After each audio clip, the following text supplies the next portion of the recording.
So for the months of July and August, I Love My HBCU the podcast is going on hiatus. And I hope that you have enjoyed all the conversations in season one. We look forward to bringing you some new and engaging conversations in season two coming in September. So mark your calendars. In the meantime, we're running back some of the episodes that sparked a lot of discussion. So sit back and enjoy this dynamic conversation with HBCU Connect. Welcome to I Love My HBCU the podcast where we express our undeniable love for HBCUs, but where we are also not afraid to address a few tough questions. So, sit back, learn a little, love a lot, and rep your HBCU. Hello, everyone, and welcome to this week's episode of I Love My HBCU It's a first. We have a non-HBCU student and non-HBCU alum joining us, Olu Kopano. Welcome. Thank you for having me.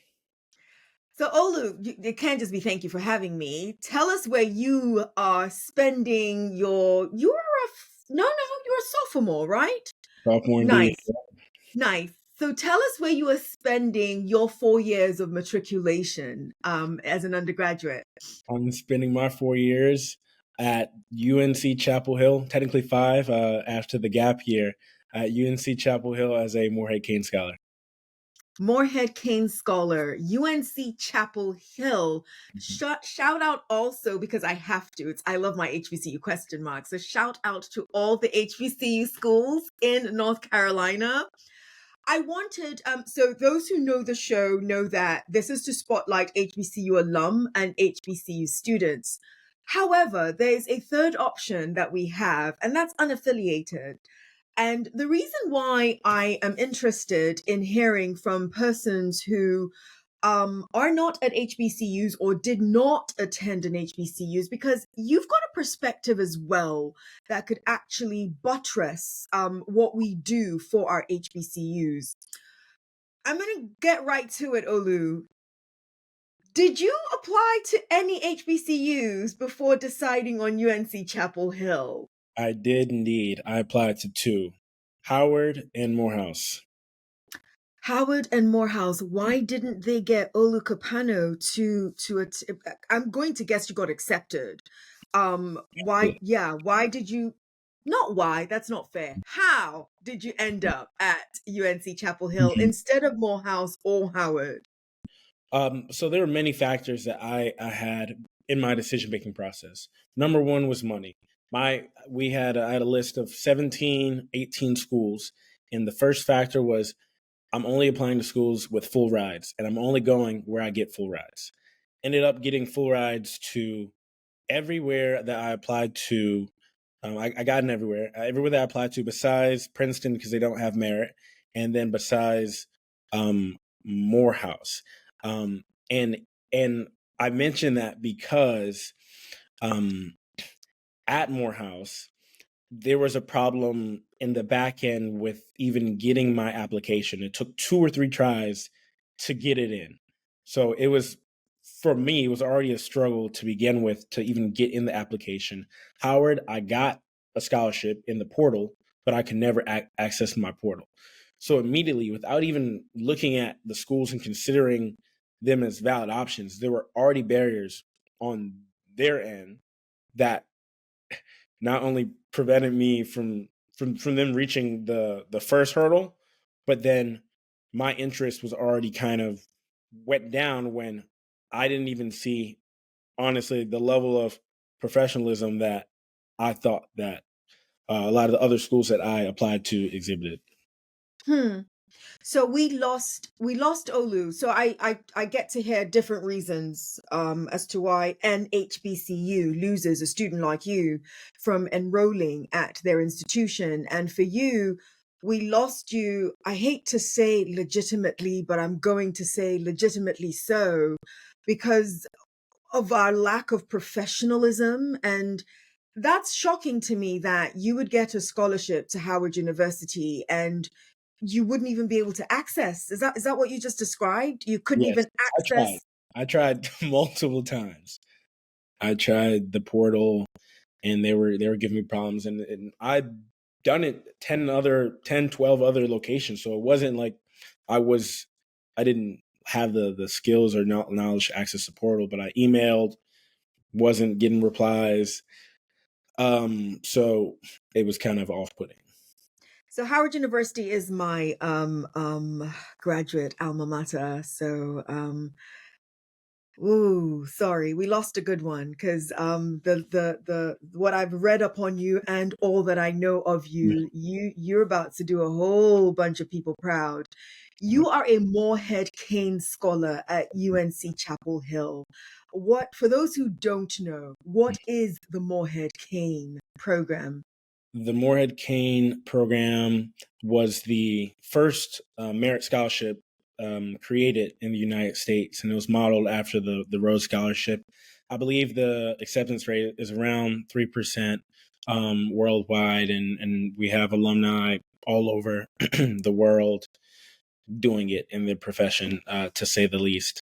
And fully funded academics, fully funded summers, and having access up to 9,000, give or take, in grant money as well, as long with an incredible alumni network. Wow, wow. Can I go back to school and become a Moorhead King? Yeah, and a partially funded gap year. And you said a fully funded gap year. Yeah, yeah. They 8,000. I got 8,000 from them. Do you know if there's an age limit? Can I get a I've second been asked degree? that. I've been asked that before. Ask.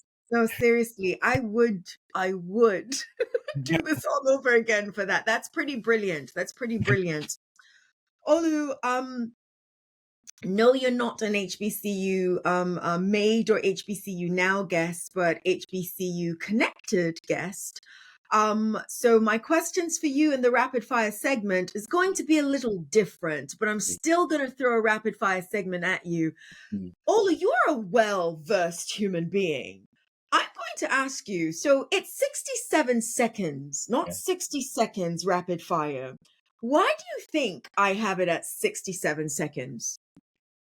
To give a little time for more thought out answers or to get another question in. No, that's not I have no it. clue.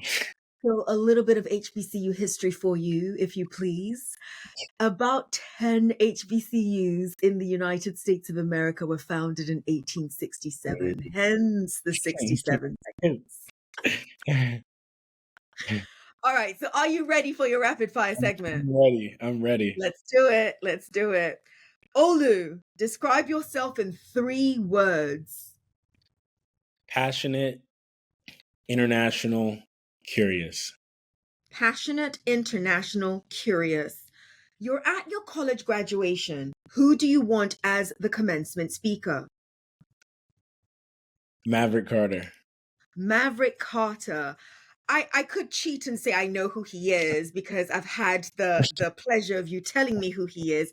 But for the audience who don't know who he is, very quickly, who is Maverick Carter? Maverick Carter is the right hand man to LeBron James and the person who's been responsible for the I Promise School, Spring Hill Entertainment, and Space Jam, featuring a new black cast and everything that LeBron has going on outside of sports. Love it, love it. Maverick Carter, love it. That's a name to know. In one word or phrase, describe life on your school's campus. Fraternal. Fraternal, fraternal. Okay. If I say HBCU, what comes to mind? Pride. Pride, pride. Okay, so time's up, but I'm still going to take the liberty to ask you one more rapid fire question. And let's see which one you'd choose. You've kind of teased this for us earlier on. If HBCUs were the only option, which HBCU would you have attended? I would have attended Howard. I would have attended Howard. It was actually high on the list. if they would allow you to get into the portal, right? You'd Yeah. be there now, Heavenly Father. Okay, thank you for that, Olu. Olu, ooh. Every conversation that I've had with you, even prior to this recording, you've gotten to do quite a lot in a short period of time from leaving high school. Not tease the audience. You're gonna have to give a mouthful with regards to your major, what your major is, what your major has you exploring currently. Tell us your major and what you are Sure. exploring through your major. So I am a global studies major with a breakdown being focusing on transnational culture, art, and identity in Latin America, minoring in entrepreneurship. That's a mouthful. I know. That's a mouthful. Uh, what birthed? Because I need to quit giving the audience the clue that I've known you for a little while now. So I'm not gonna keep saying, well, based on what I know. Latin American studies wasn't always choice Mm, number one for you. So no. so how did you land on Latin American studies?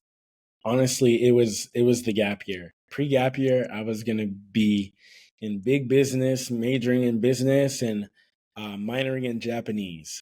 And from the gap year, I was able to really experience. And I say that because in high school, while I was doing a lot of things, it was class, sport, extracurricular. And through all of that, I didn't really get to find out my passions. And in the Hmm. gap here, I was able to explore those passions. I was able to travel and work in construction and work in hotel management on Caribbean islands and a lot of different endeavors. And for me, I landed on um, global studies focusing on Latin America because everything that I want to do, once I want it to connect to the African diaspora. Hmm. And through my time in Costa Rica and on the Caribbean coast of Costa Rica in Limon and Puerto Viejo, I saw nothing but Black, mainly Jamaican people, Jamaican culture, and seeing that, I my world was kind of opened up because when you think of Latin America, when I think of Latin America, speaking for me, I didn't see my people, not Hmm. as much. So really realizing that there was a lot of the African diaspora in Latin America, I decided to really have my focus be on Latin America with through a more internal lens, focusing on the African diaspora. Wow. How's your Spanish? Good, good. Si quieres, yo puedo hablar español también, así que dime lo que quieras. Oh, he's just showing off now because he knows I don't speak Spanish. You're just showing off because you know I don't know not a single word of what you said. Any language What is you that in English? I said it's good. I can speak Spanish. So tell me whatever you want, and I'll do that.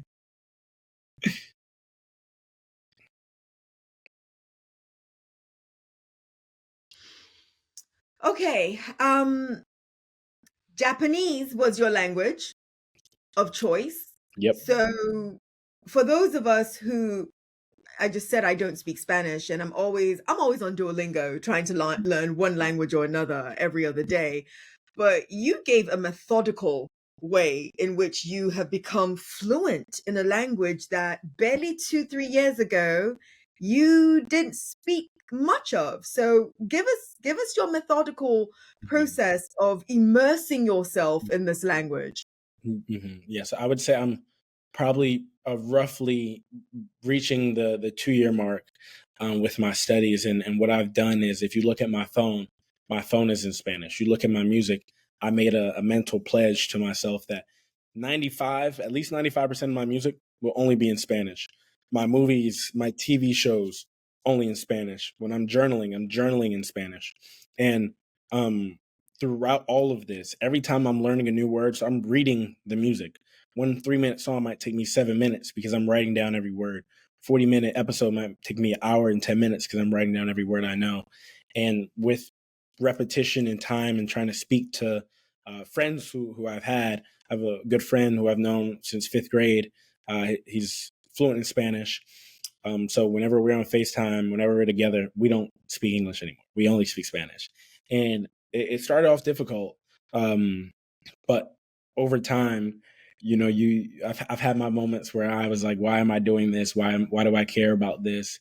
Because like, that doubt, that the difficulties are going to come through your head, but it's just about resolve, grit, knowing that there will be a time where you can be on a podcast and whip out the Spanish.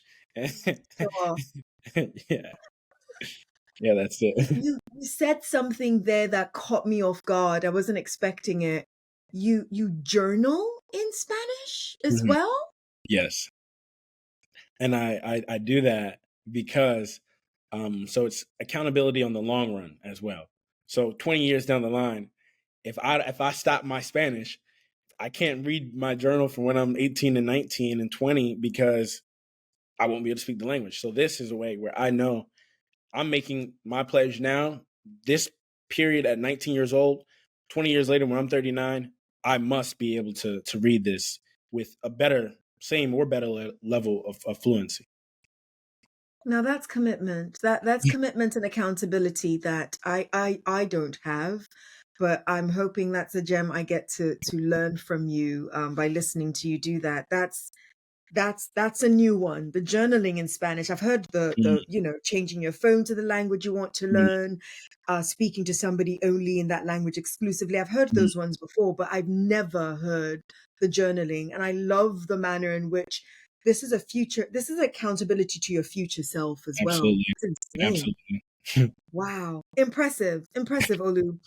Olu, you are in North Carolina, which means you have proximity to more than a few HBCUs. So I think it's fair to ask you, what is your impression of HBCUs?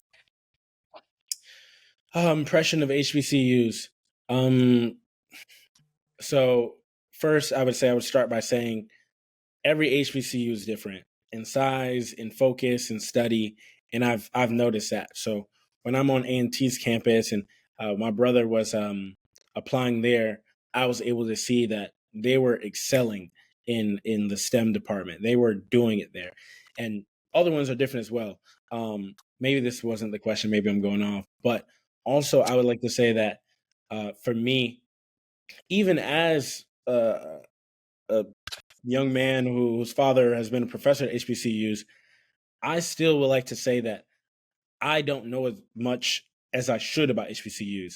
And I also think that speaks on, I guess, the current climate of the recognition that they're getting. And I don't think it is as enough um, as as they should have. But I would like to say that my overall opinion is a positive opinion, positive outlook. Just would like to know more, and I know some of my other friends would have maybe attended there if it was more in their sphere and more in their knowledge.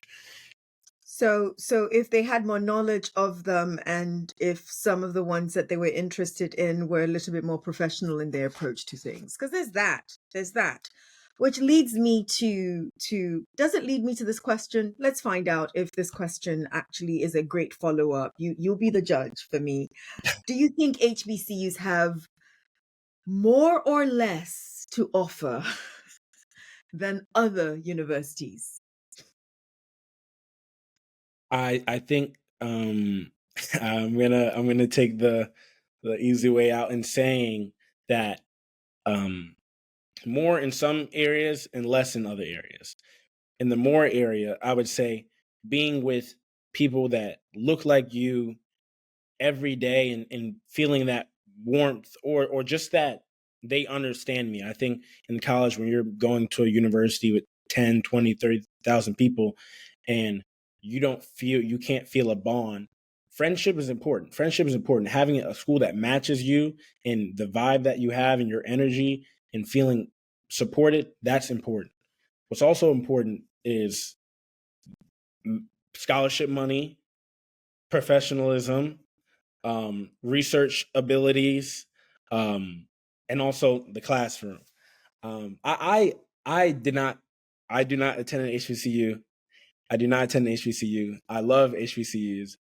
Also, from my experience, from people that I know on the student side and on the adult side, I also can say that there are in the classroom side, from both friends and professors, I've heard level of I would say full engagement at multiple HBCUs, and maybe full engagement is not the word to say, but this academic drive is not as um, as much of a straight line as I would say it is in some other universities. If I could touch on that a little bit more, I would say, for example, even in the COVID times, my friend, he was at Howard. He transferred to PWI. During his year at Howard, they would have um, online classes, obviously, during the COVID part, but they wouldn't have Wi-Fi in the dorms. Really bad Wi-Fi. All the classes are online. I think that's a simple thing that needs to be there, and that's not on the student side. So even if the students were really driven and dedicated, that's a lack of um uh just a lack of where I think just at some other institutions, potentially PWI, and in my experience, I don't have to worry about those issues, and I think that goes a long way. So I'm almost, and this isn't to put this on you to answer this question. I Hmm. can literally feel it. I can feel fire against my neck, of people breathing down when they hear this, that it's a lack of resources, or if there were more resources at HBCUs, um, um, then that kind of a comparison, for example, would be invalid. Hmm. But let me say this for you, right? That it's not always a lack of resources. Yeah. And like you rightfully said, if we as in any institution has decided to pivot to online education because it was necessary at the Yeah. time, thanks to COVID, then there has got to be an infrastructure that actually allows that to happen. Otherwise, you've got other things to contend with, beyond just, a lack of Wi-Fi, because the reality then is that there's a gap that is occurring between the knowledge content that that particular student or those set of students are able to gain, as opposed to students at other institutions.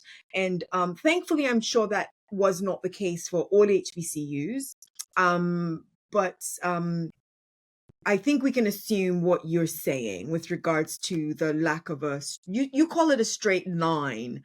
Can you dig a little bit deeper into the straight line? Because several things can be interpreted when you say there's a lack of a straight line. That could be Mhm. on the end of the question, where you believe that sometimes HBCUs have less to offer than other Mhm. universities. Give us maybe another example that digs into the straight line bit. And Mhm. I think it might be a wording thing. Mhm. And just to clarify, in terms of on the HBCU side or the PWI side? That was the HBCU side. Okay, You yeah. had noted Yeah. earlier on Yeah. that there's a lack of a straight line Mhm. educationally or Mhm. academically, for students at HBCUs, when you were saying, because you're cheating on your answer. You gave the more and now you're giving the less, Yeah. Mhm. with regards to what HBCUs have to offer to Mhm. students, to Black students. Absolutely.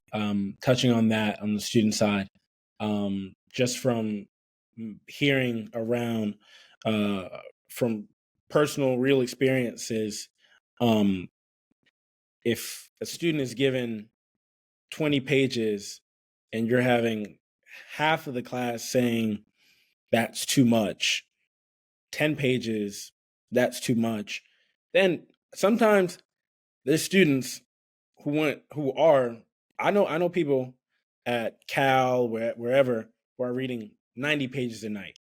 I'm reading maybe 40 for one class, and we're going into deep, detailed dive conversations. And even if the professors want to give out this content and have what the students should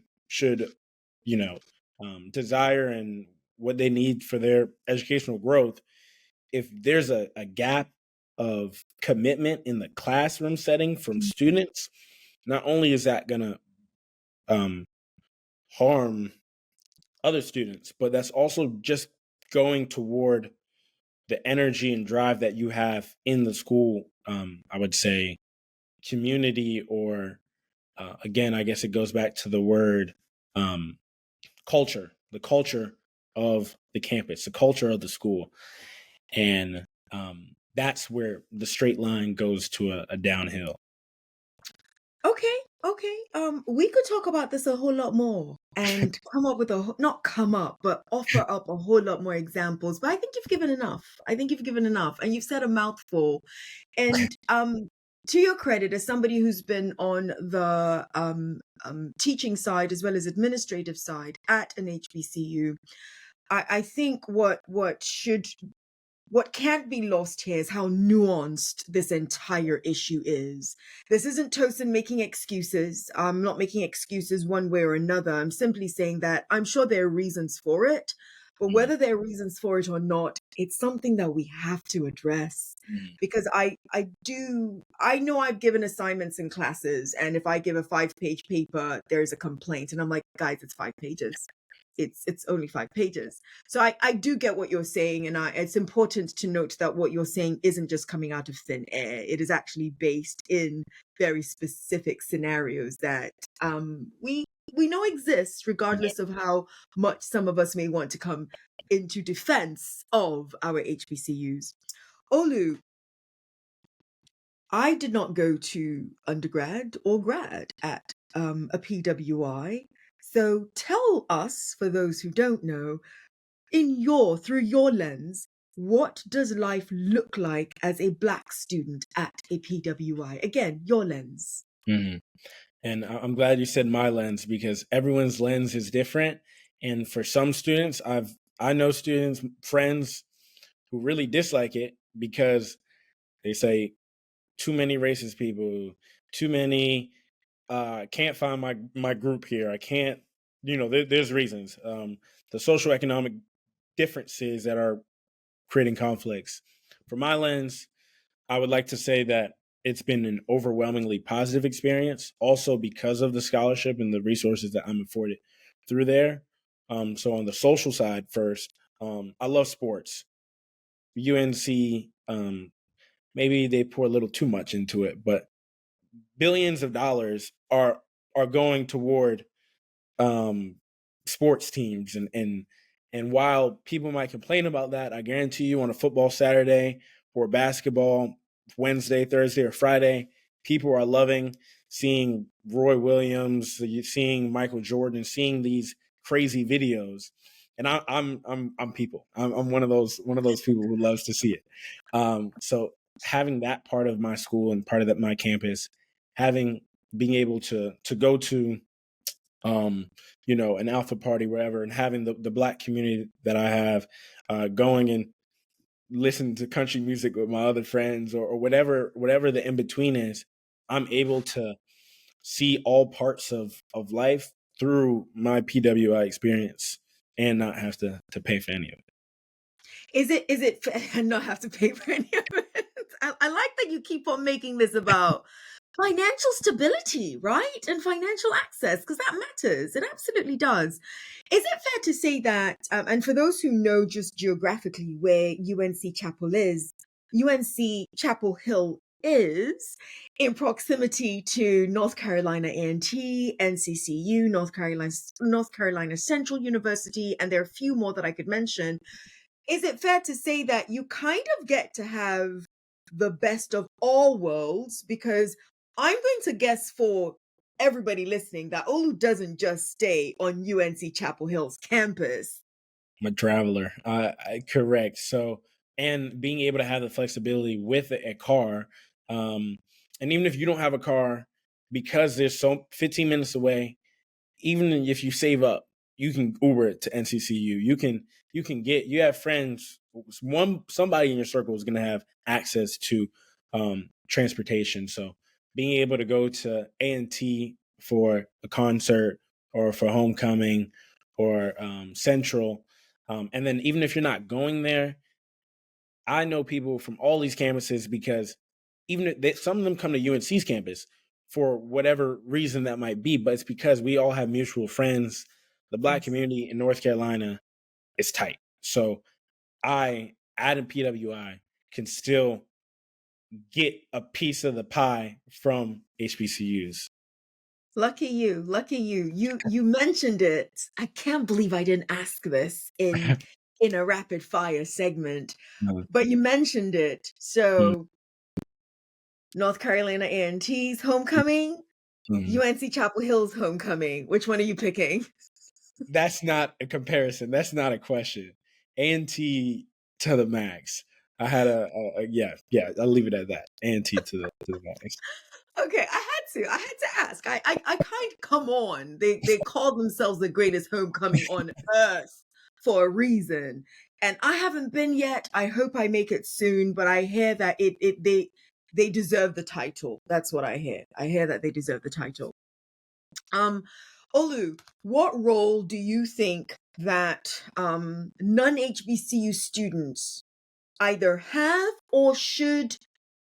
What role should they play? There we go, to add their voice to the general discourse of Black life in America. And that question is based on, at an HBCU, I can tell you, it's a conversation that happens quite frequently and fluidly on campus. You're going to hear somebody talking about what, just how things affect the Black community in several different respects. And again, I've never been a student on a PWI at in those formative years, right? And my curiosity is, A, does it occur just as much, or how does it occur at a PWI? And what role do you think the Olu Kopanos of the world who are at PWIs should play? Mm, What role should they play in adding to this voice? okay. I'm going to start with how does it occur or does it occur? At PWIs, it definitely does occur. I would say at first, it occurs within the Black community. So we have, our BSM Black Student Movement, and we have our Oasis. We have different groups.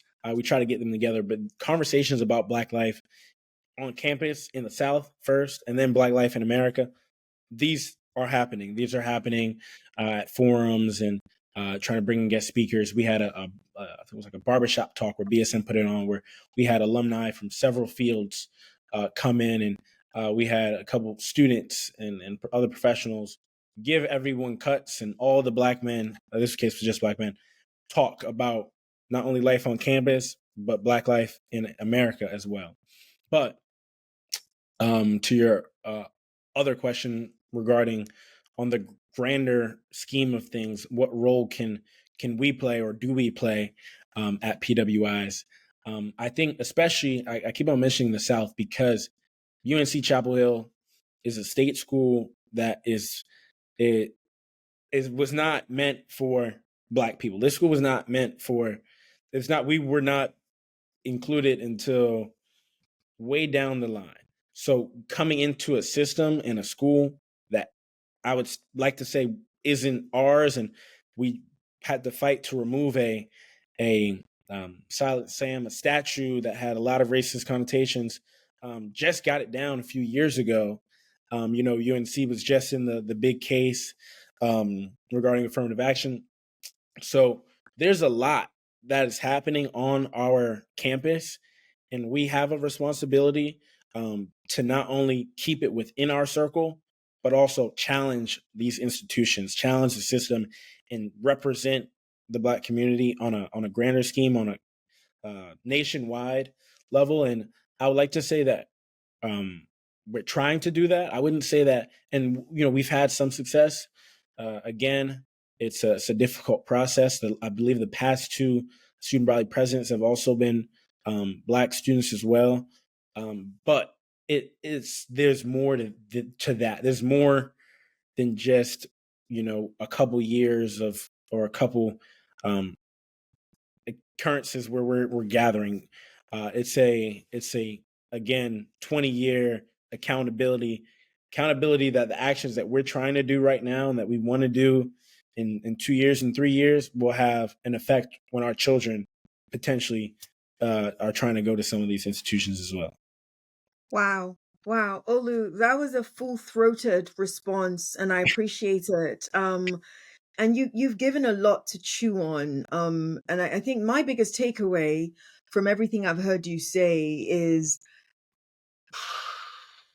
I think you may actually have a bigger role, as in the Black students at PWIs. And please put the word safety in quotes.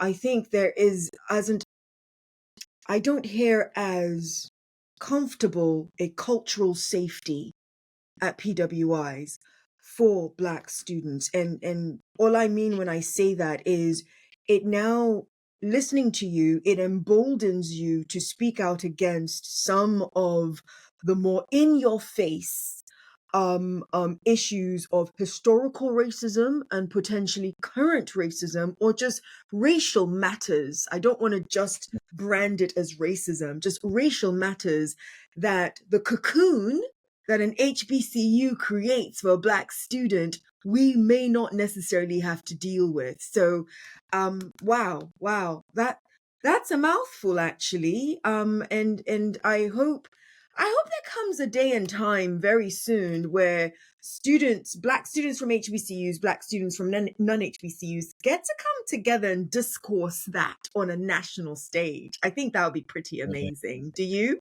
Absolutely. You're putting ideas in my head right now. We need to work together on this. Olu, it has been my utmost pleasure to have you on I Love My HBCU question mark, and thank you for being the inaugural HBCU Connect guest, i.e. unaffiliated directly to an HBCU. But before we go, is there something that Olu is working on that he wants to bless I see a smile. There's a big smile on his face, guys. That Olu is working on that he wants to share with the audience before we go. Absolutely. So in under a month, I would say, under a month, I will be embarking on a 3-week journey to Colombia, and I'll be in Cali, Cartagena, and I'll say those two cities, and I will be exploring the African influence on Colombian culture through the lens of dance there. And based off, especially what you just said, it was another smile on my face because, one, my research advisor is from an HBCU, and he's helped me structure this research project, and I'm connected with directors of institutions and universities and people in the field of ethnomusicology. But along with this process, really exploring going into the African diaspora through Latin America, I have been charged in Cartagena with trying to shout out, saying shout out because it's a genre called champeta. The goal is to bring champeta to the map. Champeta is a form of music, a form of dance, and I mention HBCU because the goal is potentially having some sort of collaboration with not only PWIs, but also HBCU. So how can we first get this form of dance, form of music into the school systems, maybe at HBCU and saying, okay, wow, now I can see African Black culture in Colombia through the classroom, through music, through something that I can connect with. And how can we create a audio visual project? How can we create a documentary? So that's the thing that I have working on right now. So in connection with PWIs and HBCUs. Olu, it has been amazing having this conversation with you. I do hope that in people listening to this particular episode that I have earned the pleasure of them subscribing to I Love My HBCU question mark. And of course, how could anyone listening not like this episode? So go ahead and hit that like button and subscribe to I Love My HBCU question mark. Olu, thank you for being my Thank you. guest today. You've been listening to I Love My HBCU ? Let's keep the conversation going as we share our stories and encourage more practical support of HBCUs, whilst of course holding each other accountable. Don't forget to follow and subscribe for the latest episodes. Until next time, love and lift your HBCU.